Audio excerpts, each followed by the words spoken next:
Corpus Christi has a new possible partner for seawater desalination. Today is Wednesday, May 6th, 2026, and this is South Texas Midday. I'm Spencer Chiak. The Corpus Christi City Council meeting began with a bit of confusion on Tuesday, with City Council members being asked to vote to allow the city to evaluate a possible seawater desalination project proposal by Axe H2O.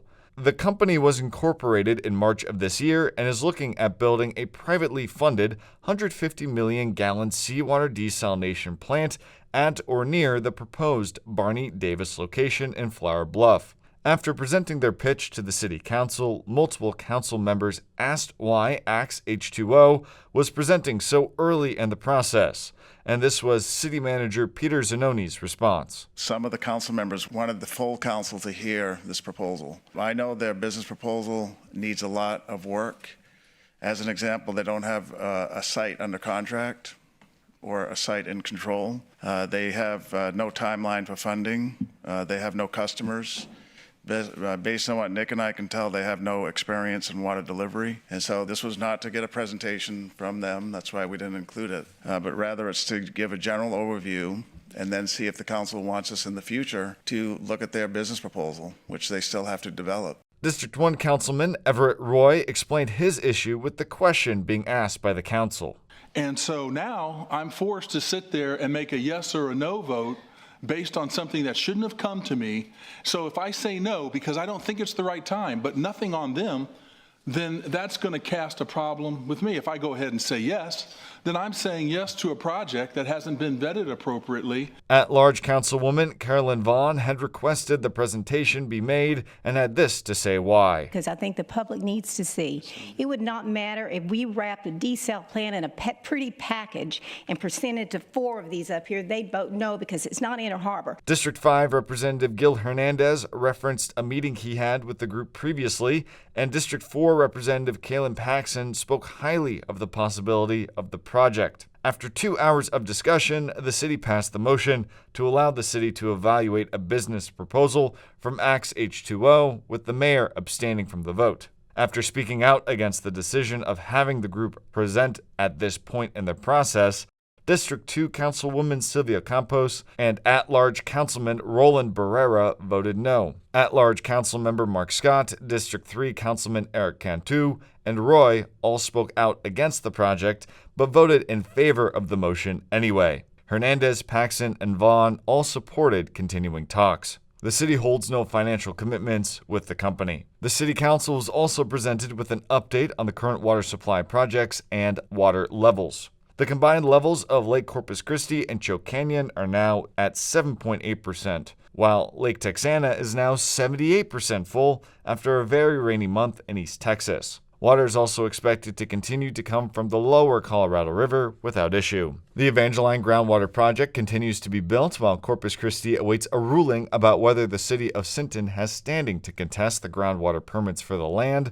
The ruling will be made by May 12th. The brackish groundwater treatment project is still a number of steps away from being completed, with an expected start time of spring 2027. When the project is fully completed in 2 years, it'll add a little over 20 million gallons to the water supply. Flint Hills and Valero will begin to use some of Corpus Christi's wastewater. Starting this summer, Flint Hills will begin to use 1 million gallons a day, and by 2028, Valero will use as much as 8 million gallons a day. Currently, Flint Hills uses just less than 7.5 million gallons a day, and Valero uses just over 9 million. The far-field modeling for the Inner Harbor Seawater Desalination Plant will be completed on May 28th, with an analysis report expected in June. The Harbor Island Seawater Desalination Project has been issued discharge permits from the TCEQ, and a development partner will be selected in June.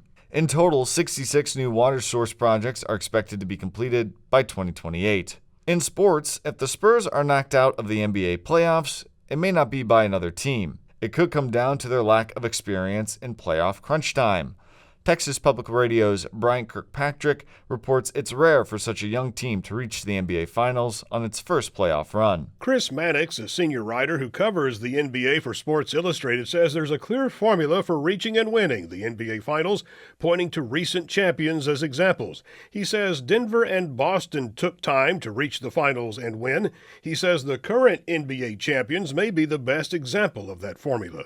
Oklahoma City, I think, is a pretty good parallel or a pretty good comp to San Antonio. 2 years ago, they were the number one seed. They made it to the second round, and they got beat in the second round because, in large part, due to they didn't have experienced stars on their roster. A year later, they win the championship. So it's very difficult to leapfrog steps in the NBA. However, Mannix says center Victor Wembanyama may have the talent to help overcome the Spurs' lack of playoff experience. He says the entire Spurs roster has played in around 160 playoff games, with power forward Harrison Barnes accounting for 71 of those games. The Spurs, because of the uniqueness of Wembanyama, have a chance to do it, but if they don't do it, it's probably because they just weren't ready for this type of stage.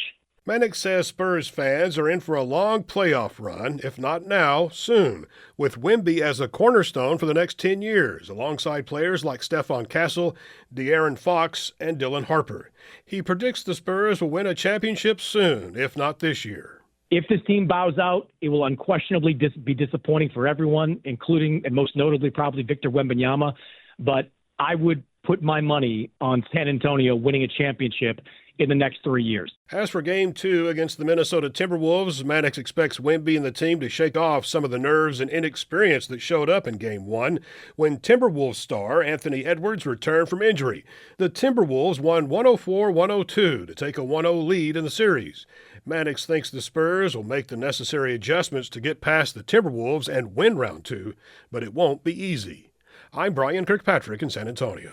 Game 2 tips off at the Frostbank Center tonight at 8:30. This has been South Texas Midday. I'm Spencer Chiak. Your community arts calendar and more is on its way next.